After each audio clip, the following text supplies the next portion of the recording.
Harvest Quinoa Salad. That's the recipe that we're making today. It's a wonderful fall and wintertime salad with quinoa, kale, winter fruits that will be fantastic all fall and winter long. So we're going to start by combining the half a cup of quinoa and 1 cup of water in a small pot and bringing it to a boil. And in the meantime, preheating the oven to 425 degrees Fahrenheit. We're going to take 1 large yam, and we like to include the skin on the yam. We don't bother taking it off, not only because, hey, why take extra steps, but also because there's some extra fiber and nutrients in that yam skin. So keeping it on, we're going to chop that up into nice kind of bite-sized pieces when you're having a salad. And you'll be able to tell that we're home cooks, we are not chefs, so we are not trained in our knife skills. We're just looking for nice bite-sized pieces of yam. And then we're going to combine that yam in a small bowl or a medium bowl and toss in some olive oil and salt and pepper, giving that a good toss so that it's well coated. Now there's some mix up between sweet potatoes and yams, and really either one, whatever one you call it is going to work well. You can have the pink skinned one or the kind of ruby skinned one here. Either of those is going to work well. And so we've got some pepper just to your taste, and then give it a good toss so that everything is well coated. We're here tossing with a wooden spoon. I admit I typically get in there with my hands and give it a good toss. I tend to be a hand cook, getting my hands in there.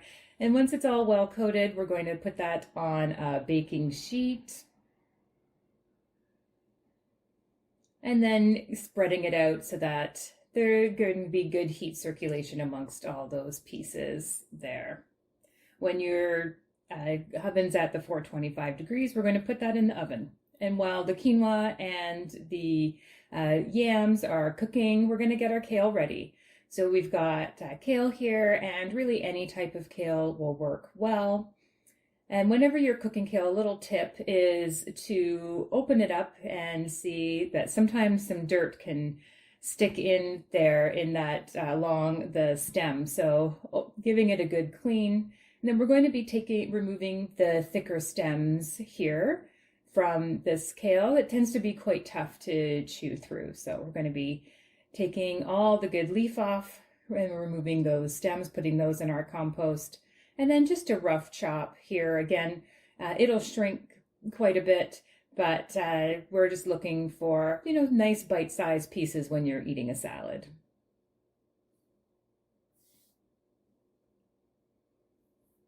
Well, some of those are a little bit big, so we're going back to finish them up.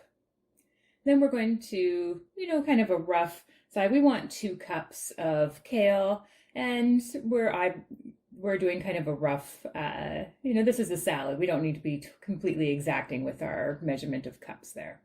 And then this recipe, either an apple or a pear, it looks beautiful. Today we're using a Granny Smith apple.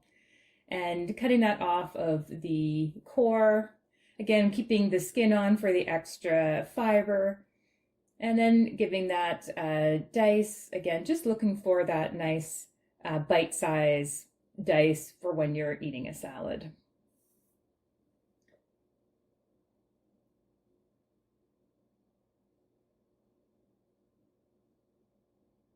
And then we're going to combine that in the same bowl as we've got the kale. Oh, the colors are starting to look good, even those couple shades of green together. We do eat with our eyes too, so it's nice to be making meals that look visually appealing as well. And then we've got a red onion here, and we're going to be cutting that up. Again, about 1/4 cup of thinly sliced red onion.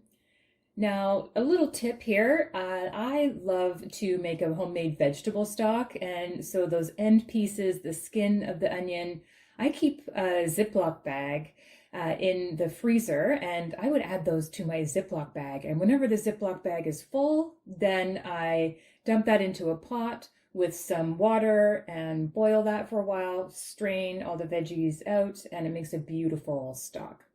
So here we're dicing the onion, and you'll notice it's a smaller dice, but when you're eating a salad, you don't necessarily want a big chunk of onion, so we're using a smaller dice for that.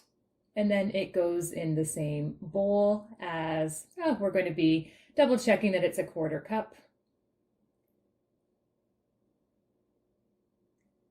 Great, and then that goes in the same bowl as the apple and the kale. Oh, look at those colors, really starting to come together. To that same bowl, we're adding our pumpkin seeds or pepitas and our dried cranberries, which really brings that crunch, that sweet sourness from the dried cranberry. And then today we're adding feta cheese. You can always omit the feta or use a vegan non-cheese substitute if you're looking to make this recipe vegan. And then we're going to make the dressing. So we've got some garlic here. And again, like any dressings, you can feel free to adjust the ingredients for the dressing. Do you like it more garlicky? Do you like it more oniony? More mustardy? Do you like it more milder? So you'll add more olive oil to there. You can, adjust it to taste. We've got the garlic in there. We've got some apple cider vinegar. We've got the Dijon mustard waiting to go in, as you can see there. And we are going to be blending this together, so that's why the garlic is in such big chunks. We do find that it blends better if you don't put the whole garlic in there. You do kind of cut it up a little bit so that it blends easier. We've got the apple cider vinegar happening in there.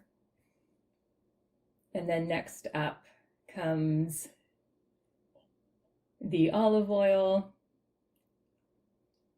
You can tell this is an extra virgin olive oil. It's nice and deep green color.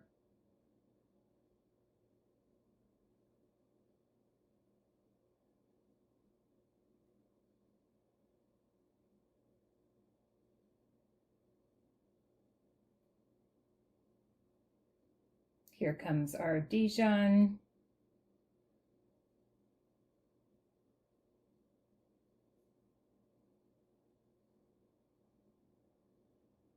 And you can see we're not even being super exacting with our measures there. It's a salad dressing. And then we've used a honey in this one. Again, if you would like to make your recipe vegan, maple syrup would be a great substitution here. And it's just a touch to balance out the mustard flavor, the olive oil, and the garlic, just to smooth it out. We've got some salt and pepper, again, to taste there. And then we're going to mix it together in that blender. Voila, the magic of YouTube. And now our quinoa is ready. Going to fluff that with a fork. And we like our quinoa more on the moist side, so it's looking good. You could always keep cooking it to be drier if you want. That yam is roasted and cooled, so we're combining the quinoa and the yam in that same bowl. We're going to add in our dressing and then toss it all together. Now you can have the yam and the quinoa cool before tossing it, or something that I like to do is have my quinoa still a little bit warm. I find it absorbs the dressing flavors really nicely, and then especially through the winter months, I love a salad that's a little bit warm still. So it just kind of, I don't know, I crave warm foods too. So feel free to eat this cool or even a little bit warm. And that is our Harvest Quinoa Salad. Enjoy.